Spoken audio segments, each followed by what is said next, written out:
Good morning friends. बढ़ते हैं हमारा इतिहास और नागरिक जीवन के नेक्स्ट टॉपिक पे। और पढ़ते हैं, भारत को अंग्रेजों ने अपना उपनिवेश राज्य क्यों बनाया। जब एक राज्य दूसरे राज्य पे अपना वर्चस्व स्थापित कर लेते हैं और व्यापार करने लगते हैं तो उसे उपनिवेश राज्य कहते हैं। इंग्लैंड की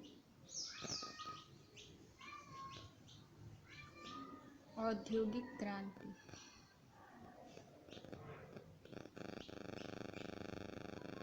इंग्लैंड की औद्योगिक क्रांति के द्वारा कारखाने लगे भारत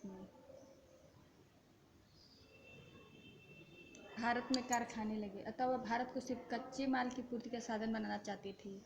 साथ ही इंग्लैंड अपने यहाँ का बना सस्ता कपड़ा दूसरा सामान भारत को उचित दाम में बेचना चाहता था।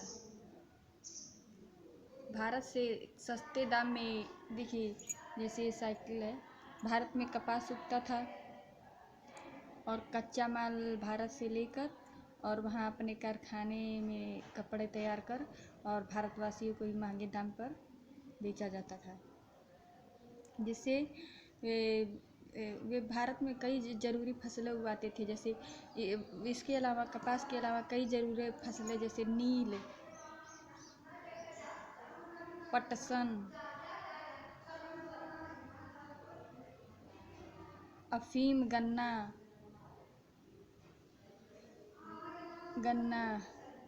अफीम और गन्ना भी लगवाते थे और चाय कहवा भी लगवाते थे। उन्होंने व्यापार की ये सब चीज़ें लाने और ले जाने के लिए भारत के महत्वपूर्ण क्षेत्रों में रेल लाइन और सड़कें,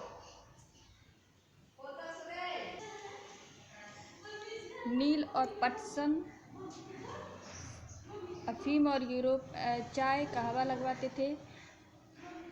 और इन्हीं सब चीज़ों को लाने ले जाने के लिए वे रेल लाइन का निर्माण करवाए। रेल लाइनों का निर्माण अंग्रेजों के द्वारा ही हुआ था। सड़कें बिछाना शुरू किया। लोहा, कोयला आदि खनिजों की खदानें खोदना चाहते थे। वह जंगल से लकड़ी का व्यापार करना चाहते थे और ये काम करने के लिए उन्हें जगह जगह अधिकारी रखने, लोगों पर नियंत्रण स्थापित करनी पड़ती थी।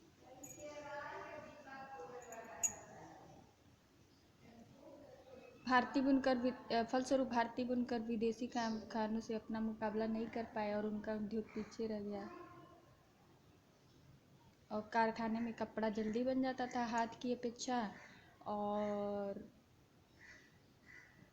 हाथ से कपड़ा बनाने में काफ़ी समय लगता था और बिक्री भी काफ़ी कम दाम पे होती थी, जिससे भारतीय बुनकरों की दशा खराब हो गई।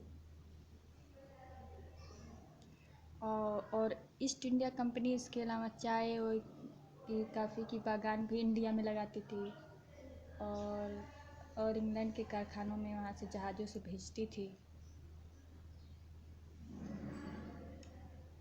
अंग्रेज इंग्लैंड के कारखाने से तैयार माल जैसे कपास से कपड़ा, चाकपत्ती, कपड़ा रंगने के लिए तैयार नील आदि जहाज़ों के माध्यम से भारत और यूरोप अधिक दाम में बेचते थे। और इन्होंने रेल लाइनें और सड़कों का निर्माण यही सब चीज़ों का आयात निर्यात करने के लिए करवाया। और कंपनी की ताकत बढ़ाने में सबसे बड़ा योगदान लॉर्ड क्लाइव का था। तो आज के लिए बस इतना ही। मिलते हैं नेक्स्ट टॉपिक पे, तब तक के लिए गुड बाय। मिलते हैं नेक्स्ट टॉपिक।